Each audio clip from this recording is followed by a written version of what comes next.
old Chicago, because we're going to zero in on this date, September 1st, 1972. This is one of the greatest classics of all time, the cage match of this night. Let me tell you, nobody that witnessed this will ever forget it. And for those of you who did not witness it, we're going to play it again, Sam, because I want to tell you, this really gets ugly. This is what you call cage action with no heart. No heart, no soul. These poor guys, no love lost between the two teams. Dick the Bruiser and the Crusher at the height of their career. One of the toughest in the history of the sport. They were never tougher than this night in '72. In fact, we had to go and get the best, toughest referee we could find to handle a match. Jersey Joe Walcott, the former world heavyweight boxing champion, and you see him right there coming in and out of your screen. That's right, Jersey Joe Walcott. And the night before this match, we had Jersey Joe in the same studio with these four guys, trying to lay down certain rules. Rules, you know, for the betterment of, you know, of being kind to one another, to the sense of we just want out slaughter, you know. But they didn't even hardly want to talk to each other in the sense of discussing rules. When they left the meeting, they almost got in a big brawl right there. And the bottom line was no rules. That's right, no rules. No time limit. No disqualification. No mercy.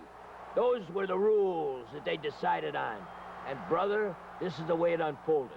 Here as you watch, keep in mind that this battle went on for about 35 minutes. So we're not showing the 35 minutes. We're showing the highlights of the match. And in these highlights, you're going to see certain things that you will never see in a cage match in your life. Number one, you're going to see Jersey Joe Walcott, the referee, actually go out of control, in the sense that he couldn't handle the idea of being in that ring and all that violence unfolding around him without really venting his emotions. So he lets Heenan have it towards the end of the match. Plus, at the end of the match, you'll see Heenan vomit in the corner, vomit blood in the corner, and try to shield his face because he didn't want the cameraman to take this film of him vomiting. But he was, hey, you get thudded against that wire for 35, 38 minutes. Hey, brother, your stomach's upside down, and your system ain't in control anymore. And let me tell you, he was loose as a goose in the sense he couldn't control anything, brother. So he just, that was it. There's pretty boy Bobby Heenan taking that punishment there. And now we got, whoa, Dick the Bruiser is coming in off that rope. This is rough and tough action. The roughest, the toughest that you'll ever see. Here comes Dick the Bruiser. He's pounding on Blackjack Mulligan. Let me tell you, Blackjack Mulligan, how tough is Mulligan? Hey, a guy came in the ring in Boston and cut him up one side and down the other. He took 200 stitches right after he got in a wrestling game. He almost bled to death because nobody wanted to go into the ring and take the knife off the guy that cut him. Finally, a Boston policeman jumped in and they subdued, with the help of one of his partners, the knife wielder, and our friend Blackjack Mulligan was saved from death. And what do you think? Hey, he was back in action. Scars running up and down his body. He was back in action 2 months later. And I want to tell you, that's how tough and rough he was. He was tough. He didn't care. And Lanza didn't care. And Bruiser didn't care. Hey, we got four guys that just didn't care. And you think that they ever asked for time? Did you think they ever said, stop it? You think they ever turned to Walcott and said, hey, stop it? I want to tell you, we were right there at ringside. Nobody said nothing. They just kept pounding each other until finally, when it was all over, the Lanza and Mulligan really couldn't continue. But more than that, Heenan was really out of it. And so the match was over. And Dick the Bruiser and the Crusher had won. But I tell you something, it wasn't a clear-cut victory because Bruiser and Crusher had a lot of damage to themselves. Both of them were bleeding. Look, there, you just saw that. Walcott just gave him a shot, and Heenan's down. See, Walcott was out of control this night. It was incredible. I couldn't believe my eyes.